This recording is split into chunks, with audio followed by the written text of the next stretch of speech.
Good morning, good afternoon, good evening, everyone. We see a number of attendees signed into the webinar. We will wait just a few moments and give a few other people a chance to join. We appreciate your joining us this morning or today, wherever you are.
Okay, I think we will go ahead and get started. I see about almost 100 participants. We're very humbled by this great participation, and we're glad that you could be with us. Welcome to today's webinar on supply chain management for healthcare in humanitarian response settings. My name is Greg Roche, and I'm here with my colleague, Joe McCord. We're both happy to be with you to provide an overview of the Building Capacity to Improve Pharmaceutical and Medical Commodity Management in Humanitarian and Disaster Settings program and share with you some of the content of a very important resource for the management of health commodities, pharmaceuticals, and medical supplies in humanitarian and disaster settings. The information provided in the webinar and in the addendum itself are best suited for an introductory audience. We are sure you want to know who you are listening to today. I am Greg Roche. I'm a Senior Technical Advisor with John Snow Incorporated, and I've been working here for just over 20 years in the area of supply chain management, capacity building, and organizational development. Joe? Hey, good morning and good afternoon to everyone. I'm Joe McCord. I'm a supply chain technical advisor with JSI's Center for Health Logistics. I spent about 10 years in a variety of supply chain management roles, including in commercial sector applications, as well as developing country public healthcare context. Great. And I should also point out that Joe is the author of the handbook addendum that we're going to be talking about during the webinar. We won't be able to take questions during the webinar presentation, but we do hope we will have time for some questions at the end of the presentation. If you have a question that you would like to ask, please ask it using the Q&A function by clicking on the Q&A button shown here and that you should see at the bottom of your screen. You will also see a chat button at the bottom of your screen, but please do not use that button. Please use the Q&A button only. Now let's go ahead and get started. We will start with a quick introduction to and overview of the contents of the webinar. We first want to give you a quick introduction to the USAID Office of Federal Disaster Assistance, OFDA, Capacity Building Program, through which this webinar is made possible. The overall aim of the program is shown here.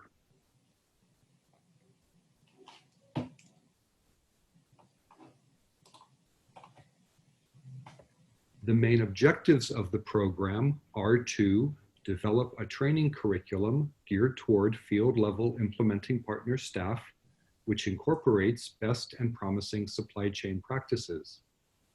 Conduct pharmaceutical and medical commodity supply chain capacity building activities including 3 regional trainings in 2020.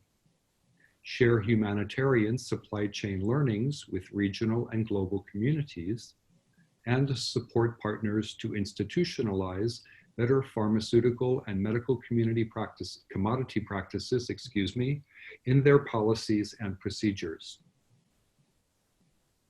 In terms of activities in support of the program objectives, during the last year, there was a training for headquarters staff, and the handbook addendum was developed. A dissemination plan and further improvements are planned for 2020. Also in 2020, there will be 3 regional training workshops for field staff, and we will speak more about these trainings at the end of the webinar. Here is a graphic that summarizes how achieving the program objectives will lead to attaining the overall program goal of building capacity to improve pharmaceutical and medical commodity management. The graphic is included in a program overview document that will be shared with you after the webinar. It is presented here as additional background on the program. And we've just spoken about some of the activities that have already been implemented in 2019 and that are planned in 2020. Here's an outline of the topics that we will cover during the rest of the webinar. We will first review some of the basic distinctions between supply chain management in a stable health service context and in a humanitarian or emergency response setting. Next, we will look at some general practices and considerations for supply chain management of health commodities in the context of humanitarian response. And finally, we will provide you with some additional resources that you can consult to get additional information about this topic. I know we're eager to get started in the content, so let's go. The purpose of the webinar is to introduce you to a valuable resource, the 2020 addendum to the JSI Supply Chain Manager's Handbook, and to provide you with an overview of the content of the handbook addendum on supply chain management for healthcare in humanitarian response settings. Our time during the webinar is limited, so we really will be giving just an introduction to the addendum with the hope that you will be able to access the handbook addendum after the webinar and continue to learn on your own. You can see the link to the handbook here, and we will share this link again with you later in the webinar and in a post-webinar communication.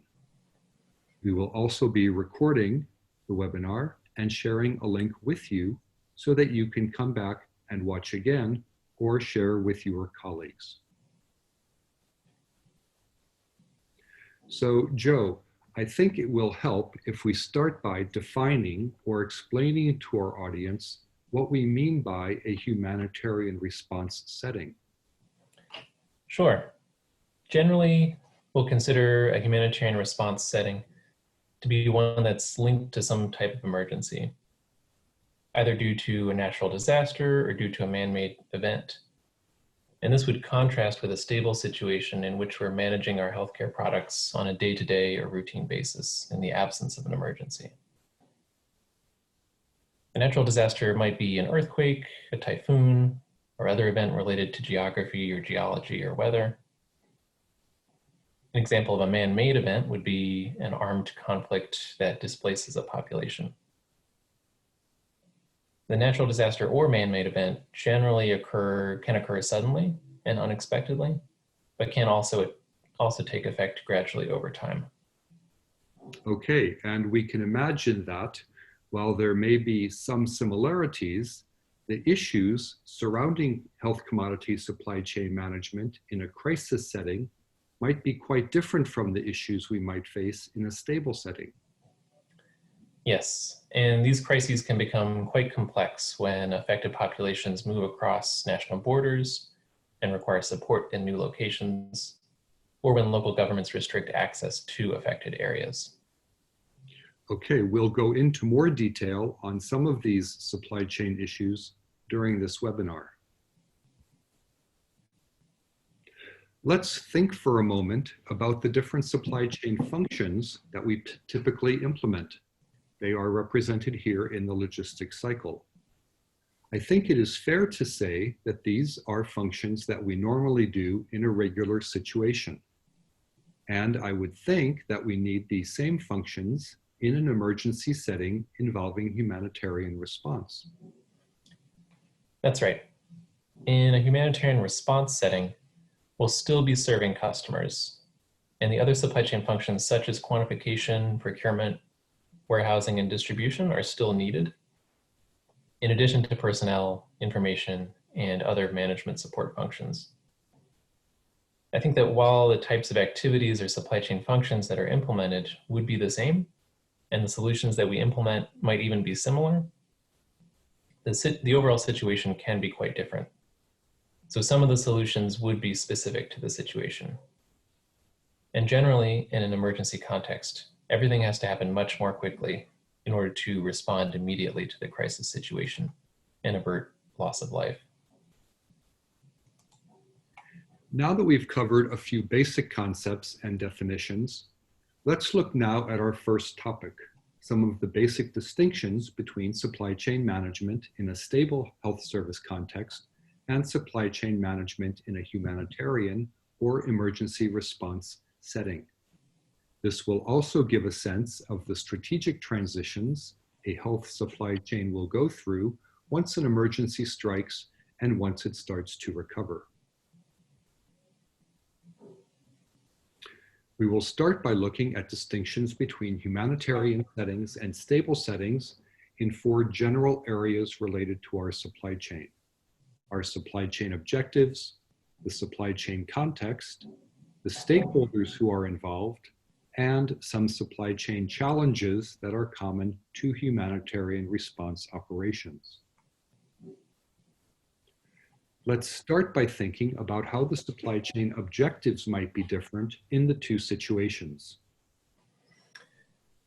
So we can start by observing that healthcare systems in more stable settings are more focused on achieving a long-term vision for the supply chain and for the health system. And they aim to provide sustainable, comprehensive, high quality, efficient, and broadly accessible health services that are in line with disease prevention and treatment priorities, often with a goal of achieving universal healthcare for their populations. On the other hand, the objective of humanitarian response is to reach specific populations with the greatest need first, rather than aiming to give efficient services to the whole population. The supply chain, in turn, supports this rapid response by delivering required healthcare commodities to populations affected by the disaster in a timely and effective manner. Even though value for money and service quality are still important, when first responding to an emergency or a crisis, the responding organization's main aim is to avert major loss of life caused by the disaster. These differences in focus and time horizons affect how the different supply chains operate. They effectively force them to behave differently. There are also some important differences in the supply chain context when looking at stable and humanitarian situations. Yes. For example, in a stable situation, things like demand are more predictable, and we have our routine supply chain set up to manage a known set of healthcare products, such as essential medicines.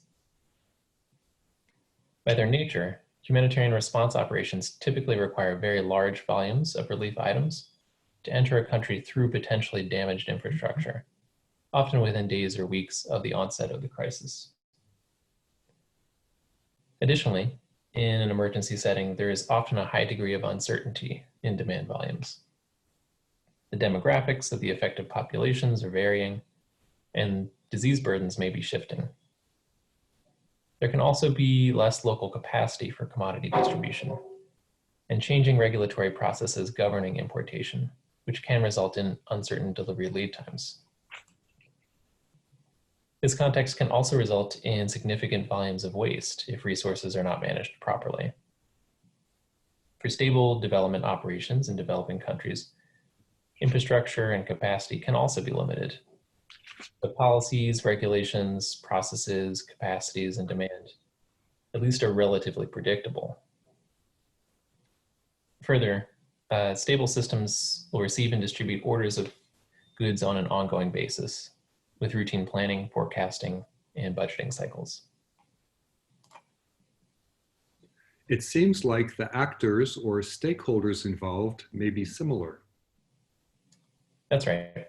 Similar actors, but perhaps with slightly different roles.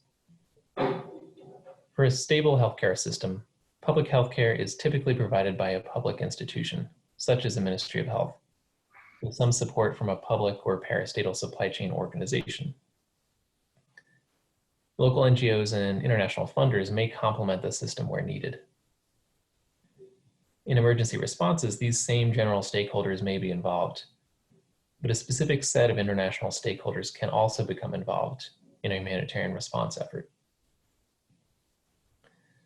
International stakeholders that come into play upon request by the host government could include UN organizations, for example, the Interagency Standing Committee, or IASC, Office for Coordination of Humanitarian Affairs, or OCHA, UNHCR, UNICEF, WHO, World Food Program, and UNFPA. Additionally, other international funders, such as USAID's Office of Foreign Disaster Assistance, or OFDA, DFID, and European Commission Civil Protection and Humanitarian Aid Operations, or ECHO, will typically mobilize resources to help respond. International Red Cross and Red Crescent societies, other international and national NGOs, and even militaries can provide support. We also want to mention the humanitarian response clusters. Clusters are groups of humanitarian organizations, both UN and non-UN, in each of the main sectors of humanitarian action, such as water, health, and logistics, and others. They're designated by the IASC to have clear responsibilities around coordination. Throughout the response, however, the host government is ideally the center of coordination and provides operating approvals for organizations and the cluster system. In some contexts, however, such as conflicts, there may not be a functioning government coordinating mechanism, or it may have significantly changed.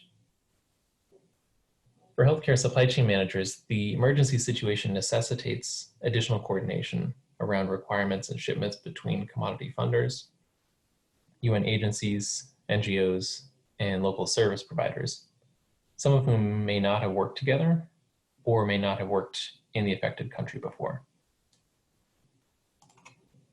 I can also imagine that there are always enough challenges to deal with when trying to manage all of the things that need to happen to provide healthcare products and coordinate all of the various actors. Yes, that's very true. This slide identifies just a few of the many challenges. We can mention a few here, but we'll refer our participants to the addendum in the Supply Chain Manager's Handbook for more detail. Let's think about the challenges that would exist, for example, if working with damaged infrastructure. So in a stable situation, our infrastructure exists and everyone usually knows how to operate within that infrastructure, even if the infrastructure is not perfect. In an emergency situation, depending on the type and extent of a disaster, infrastructure such as ports, warehouses, and roads may become damaged or restricted, sometimes with rapidly shifting access points and transportation routes.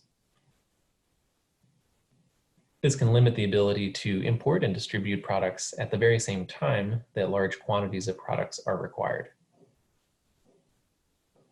Rapid assessments must be made and routinely updated to determine local capacities and identify multiple options to employ to ensure the necessary backup plans for an effective response.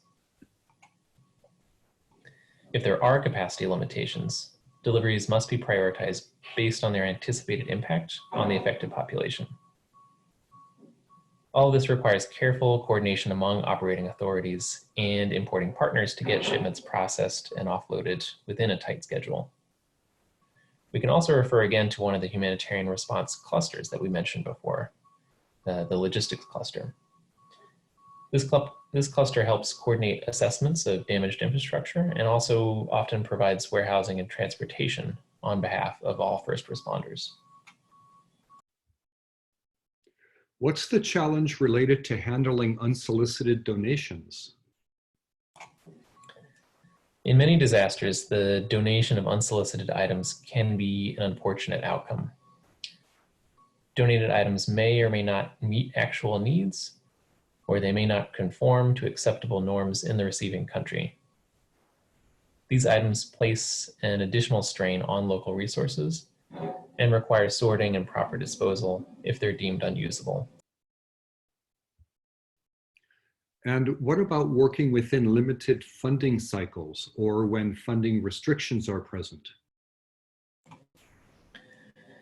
Well, many responding organizations operate within 12-month funding cycles, which, if coupled with any delays in funding disbursement, can create a narrow span of time to source and deliver all required commodities.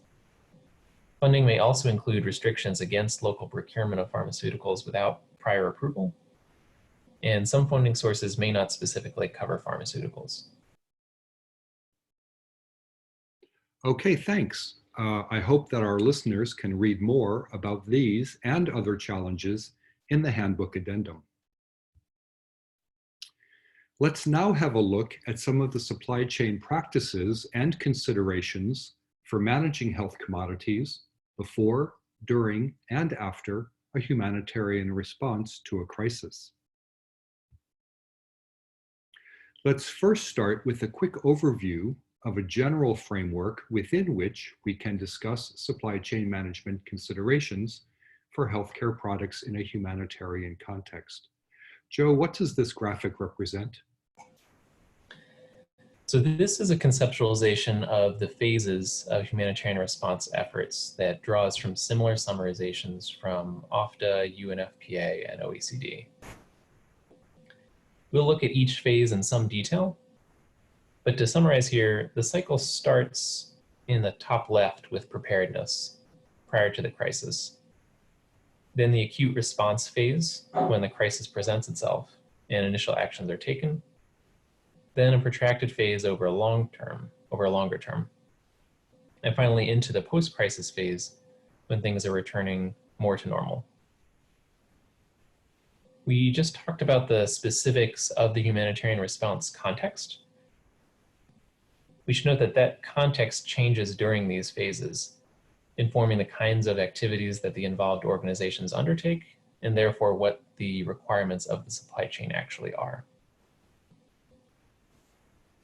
Okay, so how would you describe the preparedness phase? During the preparedness phase, governments and partners can be planning and implementing activities prior to a possible humanitarian event to make their eventual responses faster, more resilient, and more aligned with the needs of the affected population. At this phase, investments can be made in the supply chain structure, policies, procedures, capacities, prepositioning of key supplies, responder training, and other operations that can support these objectives by preparing the supply chain to be more agile and responsive. Okay, and how can you describe the acute response phase? Generally speaking, for our context, the acute response phase is just after the crisis hits and when initial efforts are made to address the crisis. During this phase, the mortality rate has the potential to spike as the population is exposed to the disaster event, and response efforts focus on immediately averting this potential mortality. If local resources can address the needs, then they can do that. Otherwise, the host government can express its needs and the international community can mobilize. At this phase, the supply chain is focused on rapidly mobilizing life-saving commodities and supplies to the affected areas. possibly using kit forecasting tools to get a rapid grasp of quantities needed. At this phase, we would also generally prioritize speed over long-term efficiency and visibility. And what about the protracted phase? So in this phase, the peak potential for mortality has passed, but the situation has not completely stabilized. The affected populations may not have returned to their original homes, and the prevailing health system may not yet be able to provide normal services. Responding organizations may begin to transition to providing routine health services to displaced populations and may begin building capacity in local institutions to return to normal service. Governments and partners can also work to support rebuilding of infrastructure damaged during the disaster at this point.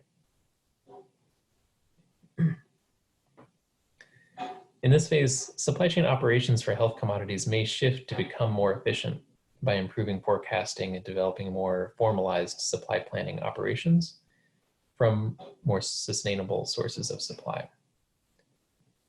In addition, the capacities of service delivery facilities, storage, distribution, and information systems may improve and become more consistent, while demand becomes more predictable.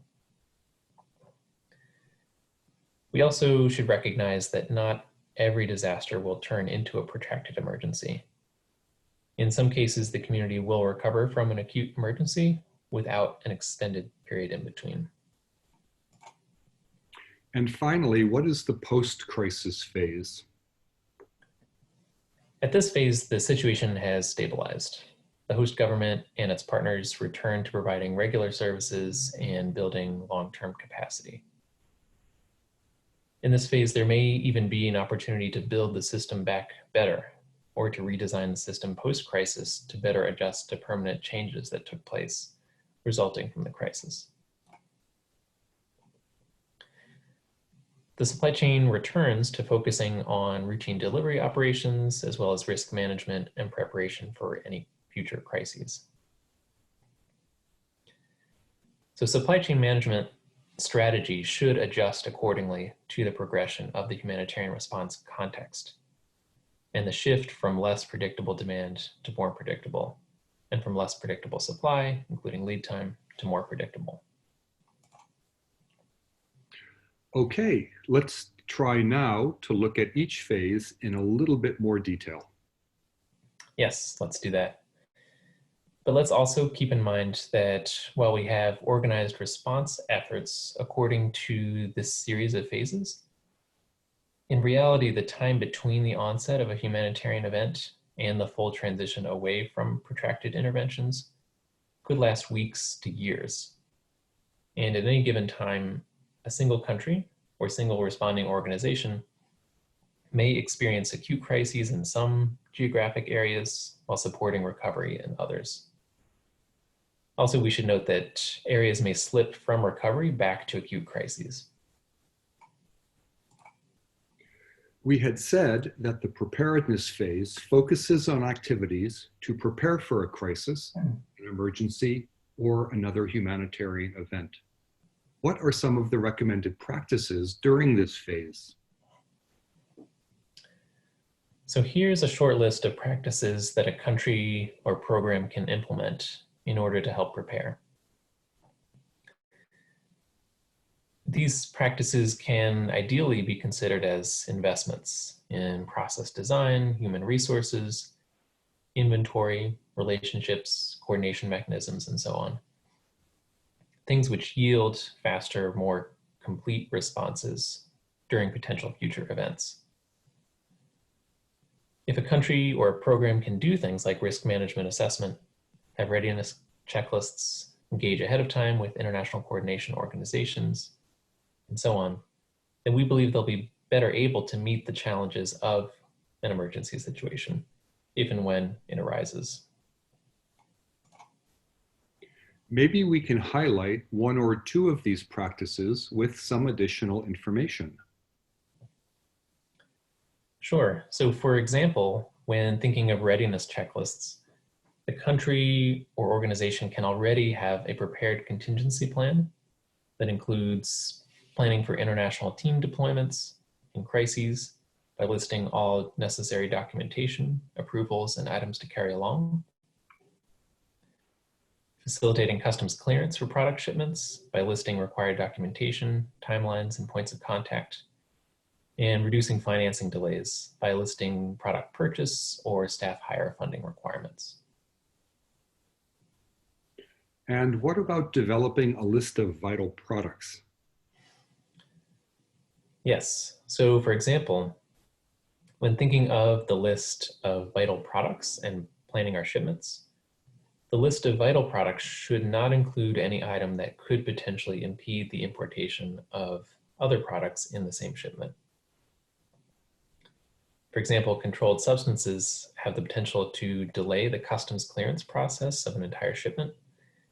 And in an acute crisis, it may be preferable to exclude these items if they pose a risk to the timely delivery of other life-saving commodities or supplies. And we had said that the acute response phase is the time just after the crisis hits and when initial efforts are made to address the crisis. What are some of the recommended practices during this phase? So at this point, all involved partners work towards the objective of minimizing any potential loss of life.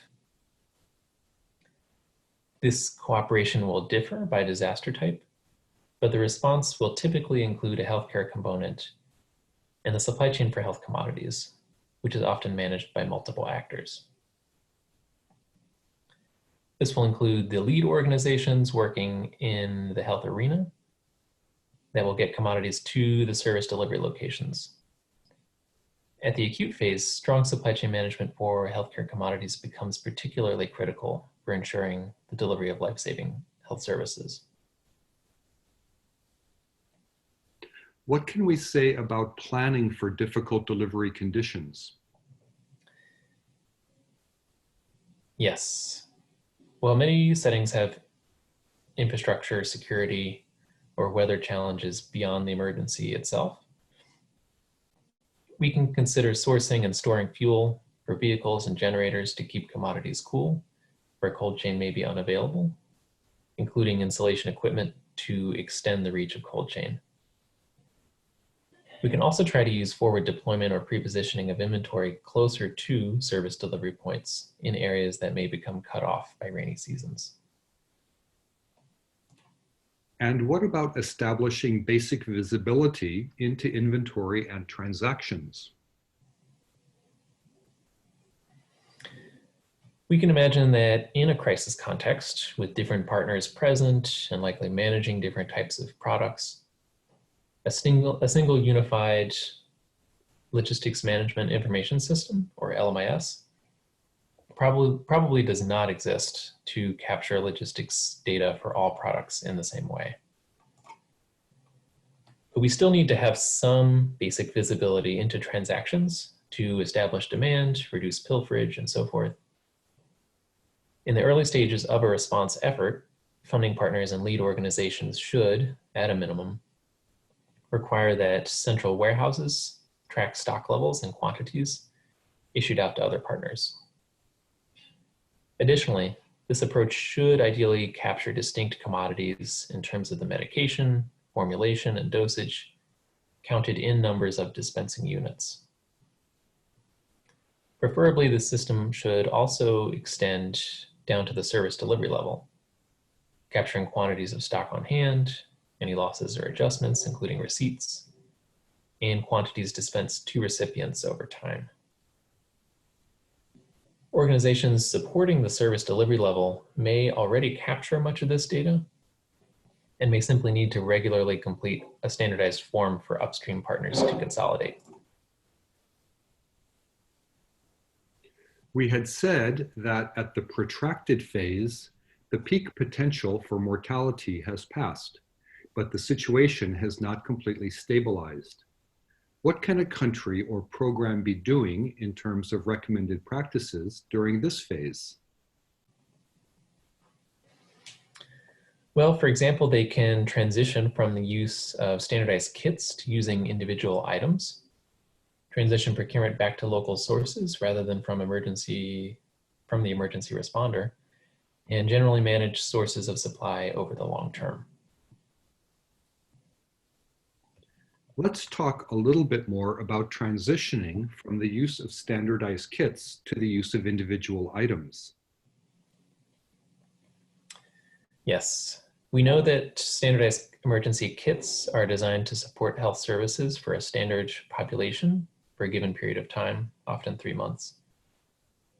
The organizations that stock and pre-position these kits also assume that they will primarily be used for acute emergencies.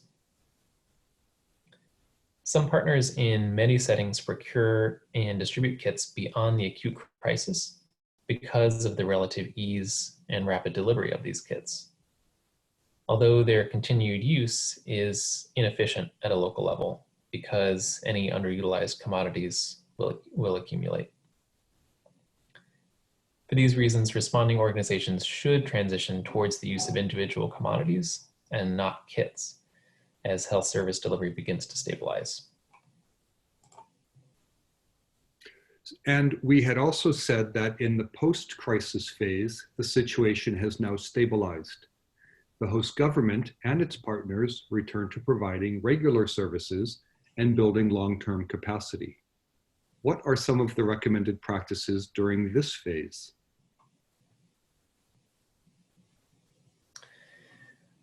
So as we've said, the phase of the crisis involving increasing mortality has passed, and systems have stabilized enough to focus on long-term development and routine operations of our health product supply chain. The international organizations that have focused on the humanitarian response will be leaving or will have left, and the government and other partners will return to supporting the health system and continuously improving performance. Infrastructure rebuilding projects may continue, and the routine supply chain activities in the logistics cycle will continue on. Within the affected country, building capacity of local staff should continue with an expectation of long-term supply chain performance improvement. This phase is also an opportunity for partners to obtain input from the community on the initial response, to identify gaps, successes, and opportunities for future improvement for the supply chain during a future emergency. And I think we can also find instances where, during this phase, we find that the emergency may have completely transformed the landscape. The population may be located in new places, and facilities may have shifted to serve those people. Efforts to remap the health system and the supply chain will help all actors determine the way forward post-crisis, and how all sectors, public, NGO, and commercial, will relate to each other moving forward to cover demand. To summarize this portion of the webinar, we want to keep in mind that if all goes well across all stages of humanitarian response, from preparedness to acute to protracted and then post-crisis, and if our supply chains can support the services so they can reach the people affected by disasters, we can help over time to build more resilient systems and communities and aim at the middle of this circle, resulting in better health and lives for the people we serve. So that brings us to the end of the technical content of the webinar. We have time to address some questions that may have come in. And again, please use the Q&A function button at the bottom of your, or on your screen, bottom or top of your screen. And I do have a comment, a correction actually. I believe I misspoke earlier. I want to clarify. When we say OFDA is the Office of Foreign Disaster Assistance and not federal, as I believe I stated. I think Joe corrected that. OFDA, the Office of Foreign Disaster Assistance. We also have a question about if it's possible to receive PDF slides after the presentation, and yes, we'll be sharing the presentation as well as other resources. We'll talk about that in a moment. I see another comment, a short timeline of project cycle and restrictions on in-country purchasing of pharmaceuticals pose a serious challenge to the supply chain system. How would such be handled? Boy, that is a that is a great question. Joe, would you like to take a stab at that? Sure, take a stab at it at least. We do have a number of thoughts about this that are listed in that chapter addendum. But the preparedness phase is generally a good time to find ways to try to reduce any timelines involved in responding because of that short project funding cycle that's in place in many instances. So working closely with funders in advance to understand what the restrictions specifically are, working closely with potential suppliers to understand what can be done to help them fill orders faster. Some of these are some ways to help address the problem, but it is a challenge that a lot of partners continue to face.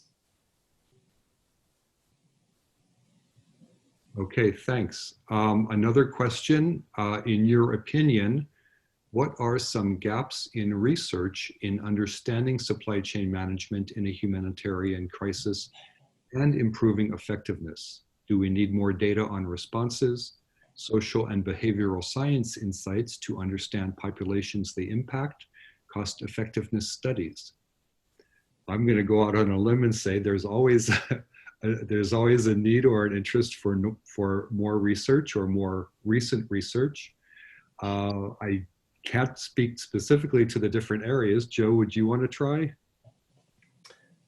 I think the research is obviously very difficult because these different emergencies can take such different forms and in different contexts. I definitely agree with Greg that there's always need for more research in understanding the effectiveness of various supply chain management responses, both at a global procurement level and at a country response and distribution level. Okay, great, thanks. Another question, how to quantify needs in case of emergency. Are there some tools? I'll say yes, there are tools out there, and I will add this to our to-do list and see if we can identify one or more tools for quantification in needs of emergency. Typically, it's going to end up being, I think, it will end up being population-based calculations. I don't know. Joe, do you want to add anything at all, or is that? Yes, the addendum lists a few specific tools that are out there. There's one that's been put together specifically for reproductive health, emergency commodities. But generally the approaches follow collecting as much information or using assumptions as possible and applying those to come up with a quantity of requirements. Okay, thanks. Next question in the queue is, does the WHO generally indicate when mortality has plateaued and the emergency has moved from acute to protracted phase? I'm going to have to claim I do not know. I don't know, Joe, if you do, or if any participant is on the line who would like to provide a clue for an answer, please do so. Joe? At least for the WHO, that would depend on the type of emergency it is. For obviously, they would be providing guidance in the case of disease outbreaks, but it might be other partners or governments that indicate when an emergency has ended in other situations. Okay, thanks. Another comment and question. In some cases, the crisis may happen without any warning. How then do we address issues in the preparation phase? And I think that's the big challenge, is trying to anticipate what types of emergencies might arise, or just generally being prepared for quote unquote emergencies. I know it's not a very satisfying answer. Joe, do you want to help out on that? Sure, yeah. I think in the addendum we do mention a concept called playbooks, as well as risk management assessments. So obviously, as the question points out, some emergencies are entirely unpredictable. And for these, your supply chain and the partners that are involved in your supply chain may want to come up with what's called a playbook, which is a set of policies and procedures that specifically come into effect in the case of a general emergency. So that might typically include kind of nominating individuals or specific organizations who are going to play specific roles, and whether specific bureaucratic policies are going to change in the case of a declared emergency. So that at least kind of gets you set a little bit in the case that an emergency comes on suddenly. Okay, thanks. Another question: what happens if there are funding restrictions, but also there are huge possibilities of long lead time to import pharmaceuticals? I will try to address part of the question. I think for the lead time part, I think it's important that we always maintain good ongoing relations with our suppliers of regular products, and some of those regular products may become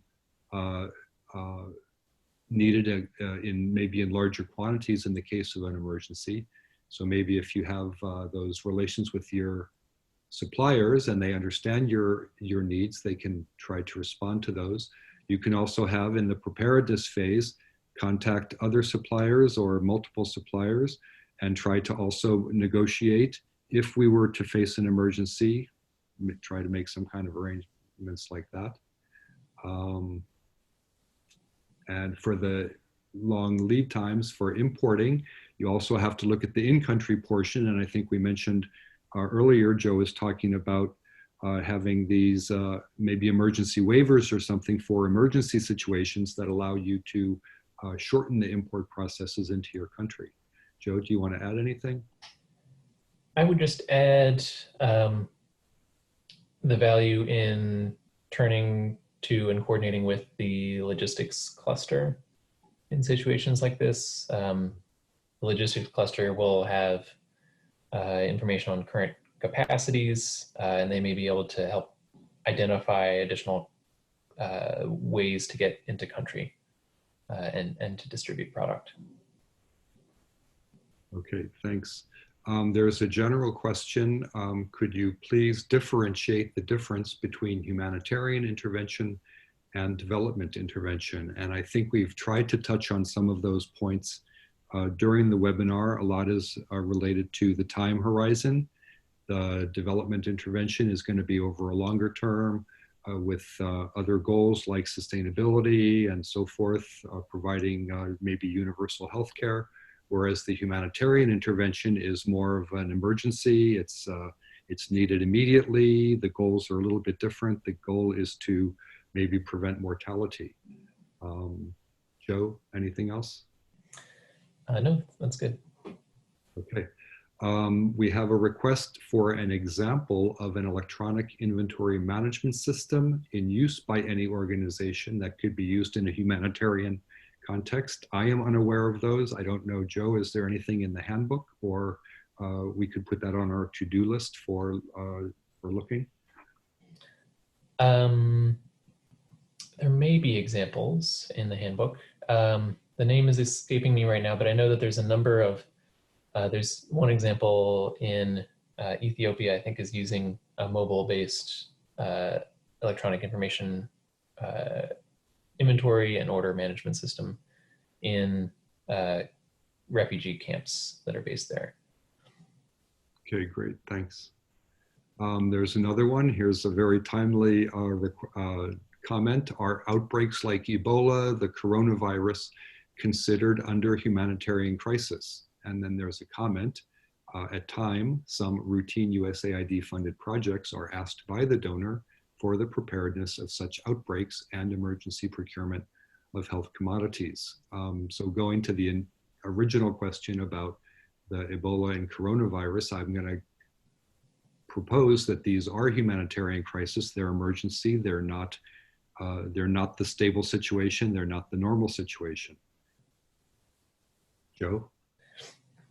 Yes, that's right. And it, again, involves trying to rapidly mobilize healthcare commodities to get them into the country and to affected populations.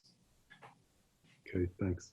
So here's a couple of other questions. I think we touched on it, how to estimate the number of cases in order to make better quantification. I think that's just going to, that'll depend on having good data quality. I mentioned earlier that typically these are going to be population-based projections. So having up-to-date population information, including disaggregated information for different areas of the country, and then also knowing what the potential products are that you're going to be needing, and then trying to have as good as possible estimates on consumption for that population. I think that covers it. Anything else, Joe?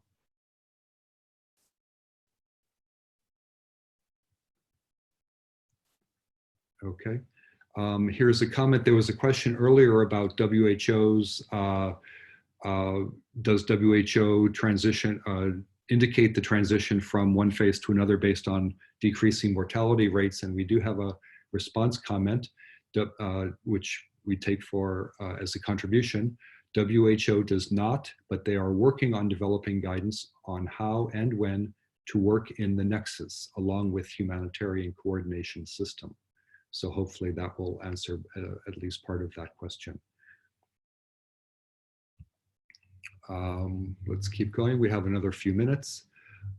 Any thoughts on what and how digital technology can be deployed at each phase of the response? I think likely digital technology could be an asset, but I think also countries have challenges implementing digital technology in a stable situation, and implementing a digital technology in an emergency situation when you're already dealing with a lot of other facets. I think it might be a challenge to come in with that specifically, although there may be options. Joe, anything come to mind? Sorry, I actually dropped off for a moment there. I need to refresh myself with the question. Any thoughts on what and how digital technology can be deployed at each phase of the response? At each phase of the response. Digital technology can definitely help in both the acute and protracted phases. More easily in the protracted phases when some of the partners and relationships and affected populations are somewhat more stabilized. But in both cases, for the supply chain, it can help understand where commodities are. It can help understand where the affected populations are and where health service provision is happening. And also in the case of instability, help note where any safety or security challenges are and which roads, for example, might be cut off. Okay, thanks. Couple of other comments and questions. We're coming up to the end of our time. One comment: to be fully aware of the process, I think it's mandatory for each one in logistics to apply for training in emergency response team, or no. I think training is always an advantage, and we'll be talking about some training opportunities at the end of the webinar.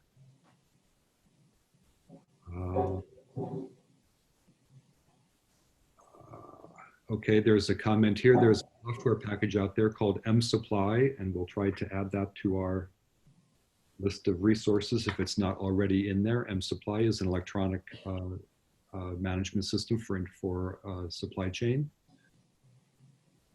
There's a comment that I think touches on a couple of the remaining questions, but just in the interest of time, I'll read the comment. Long-term agreements, this is related to preparedness and responding to short lead times and all those different elements.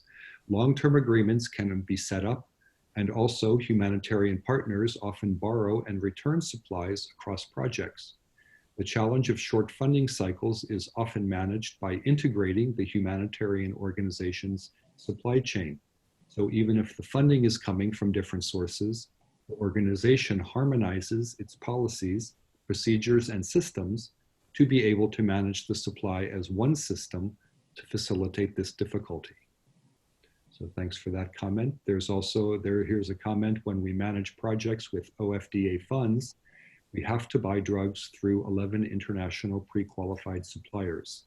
Is there discussion with OFDA to have particular authorization to go to local purchases? I will add that to our list of questions that we can look for an answer and try to share with you. I don't know, Joe, do you have any initial indication on this point?